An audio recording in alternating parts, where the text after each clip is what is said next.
ছুটিতে যাওয়ার আগে শেষ সময়ে ঈদের কেনাকাটায় ব্যস্ত সময় পার করছেন ক্রেতারা। জামা কাপড়ের পর এখন ক্রেতাদের চাপ বেশি জুতার দোকানে। বিক্রেতারা বলছেন সকাল ও দুপুরে ভিড় কম থাকলেও ইফতারের পর চাপ বাড়ে দ্বিগুণ। চাকরিজীবীদের অনেকেই ২৭ মার্চ ছুটি নেয়। মূলত ২৬ মার্চ থেকেই অঘোষিতভাবে শুরু হচ্ছে ঈদের ছুটি। তাই রোজার শেষ সপ্তাহে কেনাকাটায় ব্যস্ততা বেড়েছে ক্রেতা বিক্রেতাদের মাঝে। সোমবার রাজধানীর বিভিন্ন শপিং মল ঘুরে দেখা যায় শুরুর দিকে ব্যস্ততা থাকায় শেষ সময়ে এসে কেনাকাটা করছেন অনেকেই। তবে সাপ্তাহিক কর্মদিবস হওয়ায় এদিন দুপুর পর্যন্ত কাপড়ের দোকানগুলোতে ক্রেতাদের চাপ তেমন দেখা যায়নি। লেট হয়ে গেছে, সময় হয় নাই, আম্মু ফ্রি হয় নাই, তাই সময় করে উঠতে পারতাম। যে ইউনিভার্সিটির বন্ধ মানে মাত্র বন্ধ দিল, তাও এই কারণে হচ্ছে আর কি যে শেষ পর্যায়ে এসে কেনাকাটাটা শুরু হয়েছে। যারা ঢাকার বাইরে চলে যায় ঈদ করার জন্য তারা আসলে শুরুর দিকে কিনে ফেলে, সেটা 20 থেকে 25 হাজারের ভেতরে কিনে ফেলে। যেহেতু সামনে সরকারি ছুটি চলে আসতেছে, তো ওই তুলনা হয়তোবা আর 2-1টা দিন হয়তোবা কিছু কাস্টমার পাবো। অবশ্য কিছুটা ভিন্ন চিত্র জুতোর দোকানে। যাদের পোশাক কেনা শেষ তারা এখন রং মিলিয়ে কিনছেন জুতো। ভালো ডিজাইন ও আরামদায়ক জুতোতে ক্রেতা আকর্ষণ বেশি।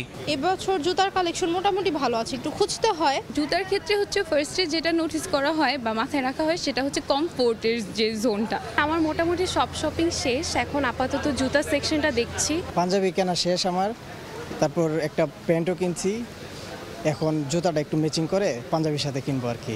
ঈদের আনন্দকে বাড়িয়ে তুলতে বাহারি কালেকশনে শপিং মল ও বিপণী বিতান সাজলেও অধিকাংশ ক্রেতারাই বাড়তি দামের অভিযোগ করছেন। আর বাড়তি 2.5% ভ্যাট কিছুটা বেকায়দায় ফেলছে ক্রেতা বিক্রেতা উভয়কেই। ফরহাদুর রহমান, সময় সংবাদ, ঢাকা। সময় সংবাদে আরও থাকছে, এখনও জ্বলছে সুন্দরবন। পুড়ে গেছে প্রায় 10 একর বনভূমি। ভাটার কারণে পানি সংকট নেভাতে বেগ পেতে হচ্ছে বলছে ফায়ার সার্ভিস। আগামী 22 মে ঢাকায় শুরু হতে যাচ্ছে international cable TV broadcasting and communication expo 2025। Bashundhara convention সেন্টারে 3 দিন ব্যাপী এই আন্তর্জাতিক মেলার আয়োজন করবে কেবল টিভি সেবাদাতাদের সংগঠন কোয়াপ। শহর থেকে প্রত্যন্ত গ্রামের সাধারণ মানুষের তথ্যের চাহিদা কিংবা বিনোদনের খোরাক মেটাতে বড় ভূমিকা রাখছে কেবল টিভি সেবা। প্রযুক্তির পরিবর্তনে কেবল টিভি ব্রডকাস্টিং ও কমিউনিকেশন শিল্প বর্তমানে এক নতুন যুগের মুখোমুখি। এই পরিবর্তনের সঙ্গে তাল মিলিয়ে কেবল ও স্যাটেলাইট টেলিভিশন, ওটিটি প্ল্যাটফর্ম এবং ডিজিটাল কন্টেন্ট ইন্ডাস্ট্রির ভবিষ্যৎ কেমন হবে তা তুলে ধরতে দেশের সর্ববৃহৎ কেবল ব্রডকাস্টিং ও ডিজিটাল কমিউনিকেশন এক্সপোর আয়োজন করতে যাচ্ছে কেবল অপারেটরস অ্যাসোসিয়েশন অব বাংলাদেশ। আগামী 22 মে রাজধানীর বসুন্ধরা কনভেনশন সেন্টারে 3 দিনের এই মেলায় অংশ নিচ্ছে ব্রডকাস্টিং এর সঙ্গে জড়িত দেশি বিদেশি প্রতিষ্ঠান। মে মাসের 22, 23, 24 বসুন্ধরা কনভেনশন সেন্টারে আমরা একটি আন্তর্জাতিক মেলার আয়োজন করেছি, যেটার নাম হচ্ছে আপনার আইসিবিসি এক্সপো 2025। মেলায় broadcasting hardware, smart TV technology এবং ক্লাউড ভিত্তিক কন্টেন্ট ব্যবস্থাপনার প্রদর্শনী হবে। Value aided service, cable TV service, ISP যে সার্ভিস আছে সেই সার্ভিসগুলো গ্রাহক যেগুলো অ্যাভেল করতে চায় সবাইকে আমরা এক আমব্রেলার নিচে, এক ছাদের নিচে এনে এই মেলার আয়োজন করতে যাচ্ছি। এই মেলার মাধ্যমে দেশে বিদেশের প্রতিষ্ঠানের সঙ্গে নেটওয়ার্কিং, বিনিয়োগের সুযোগ ও সর্বাধুনিক প্রযুক্তি সম্পর্কে জানা সম্ভব হবে বলে মনে করছে কোয়াপ। শুভ খান, সময় সংবাদ, ঢাকা। সুন্দরবন পূর্ব বন বিভাগের ধানসাগর এলাকায় এখনও জ্বলছে আগুন। বন বিভাগ, ফায়ার সার্ভিস ও স্বেচ্ছাসেবকদের রাতভর চেষ্টায় সকাল থেকে আগুন অনেকটা নিয়ন্ত্রণে এলেও পুরোপুরি নির্বাপন করা সম্ভব হয়নি। আলী আকবর টুটুলের পাঠানো তথ্য ছবি নিয়ে রিপোর্ট।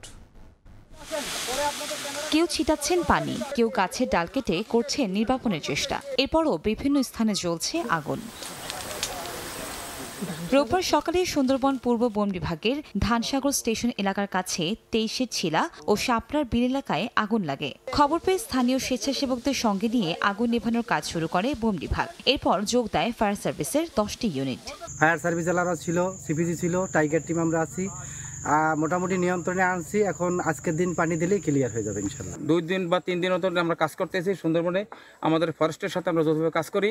ফায়ার সার্ভিস বলছে ভাটার কারণে পানির সংকট তৈরি হয়। আগুন নিয়ন্ত্রণে আসলেও এখনো পুরোপুরি নেভেনি। সারা রাত কাজ করার পরে সকালে আগুনের প্রকোপটা এখন অনেকই কমে গেছে। তো কিছু কিছু জায়গায় এখন আগুন জ্বলতেছে, যেহেতু এখানে পাতা এবং গাছের ডালপালার স্তর অনেক পুরু, দেখা যায় যে নিচে থেকে আবার আগুন জ্বলে ওঠে, এরকম একটা অবস্থা। এর আগে শুক্রবার সকালে সুন্দরবন পূর্ব বন বিভাগের কলমদিজি এলাকায় আগুন লাগে। শনিবার তার নিয়ন্ত্রণে আনে ফায়ার সার্ভিস। ফায়ার সার্ভিস বলছে, কলমদিজি ও ধানসাগর এলাকায় এখন পর্যন্ত প্রায় 10 একর বনভূমি আগুনে পড়ে গেছে। সময় সংবাদ, বাঘেরহাট। যান্ত্রিক ত্রুটির কারণে 27 মিনিট বন্ধ থাকার পর মেট্রো রেল চলাচল স্বাভাবিক হয়েছে। বিকেল 3:30টার দিকে মতিঝিল থেকে উত্তরাগামী একটি ট্রেন আগারগাঁও স্টেশনে এসে ব্রেকে জটিলতা দেখা দেয়। এতে স্বয়ংক্রিয় সিস্টেমের বাকি ট্রেনগুলো স্ব স্টেশনে আটকে পড়ে। দুপুর 3:40 থেকে বিকেল 4:07 পর্যন্ত মেট্রো চলাচল বন্ধ হয়ে পড়ে। পরে ডিফেক্ট ট্রেনটিকে আগারগাঁওয়ে সাইড করা হলে 4:08 থেকে আবারও মেট্রো রেল চলাচল স্বাভাবিক হয়। বান্দরবানে দুস্থ ও অসহায়দের মাঝে মানবিক সহায়তা দিয়েছে সেনাবাহিনী। সকালে 7 ফিল্ড অ্যাম্বুলেন্স প্রশিক্ষণ মাঠে এই কর্মসূচি করা হয়। এতে প্রধান অতিথি ছিলেন সেনা রিজিয়নের G2I মেজর পারভেজ রহমান। অনুষ্ঠানে মাদ্রাসা ও এতিমখানার খাদ্য সামগ্রী হিসেবে চাল, তেল, ডাল, আলু, পেঁয়াজ এবং মসজিদের ইমামকে একটি বাইসাইকেল, মাদ্রাসার জন্য একটি আলমারি, ঘর তৈরির জন্য ঢেউটিন এবং 4টি সেলাই মেশিন বিতরণ সহ হিন্দু সম্প্রদায়ের পূজা উদযাপনের জন্য 20,000 টাকা দেওয়া হয়। তামিম ইকবালের অসুস্থতার কথা শুনে বোর্ড সভা স্থগিত করে তাকে দেখতে সাভারে কেপিজি স্পেশালাইজড হাসপাতালে ছুটে যান সভাপতি ফারুক আহমেদ। সাবেক অধিনায়কের শারীরিক অবস্থা কাছ থেকে দেখেছেন বোর্ড সভাপতি। বের হয়ে গণমাধ্যমে জানান তামিমের সবশেষ পরিস্থিতি। আমি দেখছি তামিমকে, জ্ঞান আসছে, ভালো আছে এখন সে। আমার সাথে কথা হয় নাই, ওর ওয়াইফের সাথে কথা বলছে। এ পর্যায়ে শীর্ষ সংবাদগুলো জানিয়ে দিচ্ছি আরেকবার। দেশে আইন শৃঙ্খলা পরিস্থিতি স্থিতিশীল। জরুরি অবস্থা জারির বিষয়ে গুজব ছড়ানো হচ্ছে, জানালেন স্বরাষ্ট্র সচিব। ঈদের ছুটিতে নিরাপত্তায় তৎপর থাকবে পুলিশ।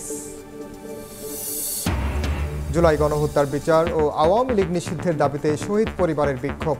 তদন্তের অগ্রগতি নিয়ে অসন্তোষ ট্রাইব্যুনালের। যৌক্তিক সময় চান চিফ প্রসিকিউটর।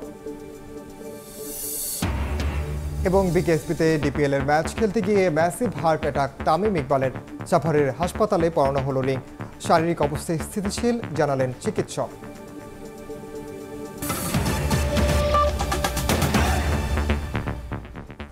এই ছিল সময় সংবাদে, সঙ্গে থাকুন সময়ের।